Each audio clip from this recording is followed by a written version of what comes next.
Ang buhay binyagan ay nakikiisa kay Kristo sa tatlong bagay.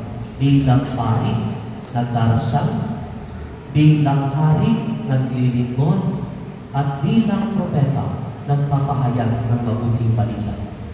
Ganyan po ang buhay ni Father Javier. Kahit may mga leproso noon, kahit maraming may mga sakit noon, hindi siya napinag. Tumayo siya sa altar na ito upang mag-isa at manalangin. Amen po ba? Ang bawat may sakit noon, wala pang balsamo, ipapasok sa simbahan ito. Kung ikaw paring madiriin, may hinisa ka ba? Hindi. Pero ang paring ito nag-alay ng kanyang buhay. Ano ka man, sino ka man, mahirap ka man, may sakit ka man, nakakahawak man na sakit mo, tatayo ang paring sa unahan upang ipagdasal ang kanyang kaluluwa. Amen po ba? At yan po ay mahalaga sa buhay natin bilang mananampalataya.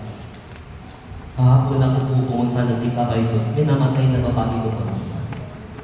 Sabi ko, puntahan kita, magpa-anoy, magpa-kumbisal, magpa-komunyon. Ang una ng ulang, madalindirin, puro na ang mulayo doon. Mas malakas pa ang mulayo kaysa kayo. Ay, sa langit ang pinakamahalaga. Tayo po sa mundo ito naglalakbay lamang. Hindi po permanente ang ating buhay. Ang sabi po ni Alicia Pabilio, kapag ang tao'y namatay, ang tawag natin pinawian ng buhay. Ano ibig sabihin po doon? Hindi natin magmamayari ang ating buhay. Kung kaya pahalagahan natin ang ating buhay. Sa ating po unang pagbasa, ang sabi po ng ating Apostol San Pablo sa mga taga-Korinto na huwag po tayong maging makasarili, huwag tayong makiapi, huwag tayong sumamba sa Diyos-Diyosan, huwag tayong mangalunya, huwag tayong maging sakim. Tingnan mo ka rin mo. Sakim ba yan? May tama ka, pero pag lasing, harap ka rin. Masok ka rin.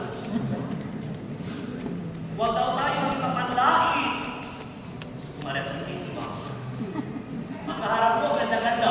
Pagtalikod. Sa langit, sama-sama tayo magbago. Amen po ba? Amen. Ang dalaya ay katulad ng pagnanakaw, ikapitutos. At ang pagnanakaw sa Biblia ay kapatid ng sinungaling. Hello. Pinaparangalan natin ang isang banal na pari. Pinaparangalan natin ang kanyang kabutihan. Pero tayo namumuhay sa kasalanan. Eh, wow. Paano po tayo makakarating doon sa kabila? Paano magiging-uwaran ang pari ito? Kung ang ating pamumuhay taliwas sa kanyang sinimulan. Amen po ba? Ang misang ito'y mananatiling misa lamang kung walang pitik sa puso natin ang pagbabago. Kung hindi natin susundan ang kanyang simulain. At kung hindi itatanim sa ating puso, mahalaga ang buhay pananampalataya. Katulad po ni San Nicolas de isang pari. Alam niyo po, ang number 1 kanyang ginawa, siya ay nagdasal para sa mga may sakit noong panahon niya. Katulad po ni Jesus sa Biblia, dito sa ating Ebanghelyo ayon kay San Marcos, si Kristo po magdamag, si Kristo'y nanalangin. Magdamag po siyang nagdasal para po sa mga may sakit. Hello.